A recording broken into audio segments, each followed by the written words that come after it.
50 বছর আগের এক ভুল, আর সেই ভুলের প্রায়শ্চিত্ত করতে দীর্ঘ শতাব্দী পর রেলওয়েকে 20,000 টাকা ফেরত দিলেন এক বৃদ্ধ। অবিশ্বাস্য মনে হলেও এটাই সত্যি।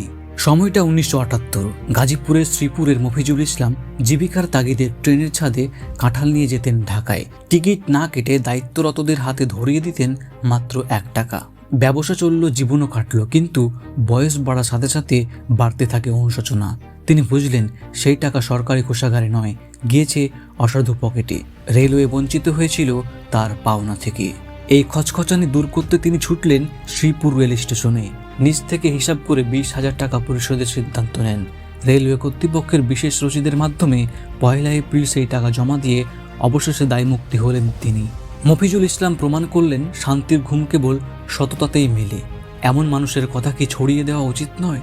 শেয়ার করুন এবং অন্যদের জানিয়ে দিন। রুহুল আমিন, খোলা দর্পণ।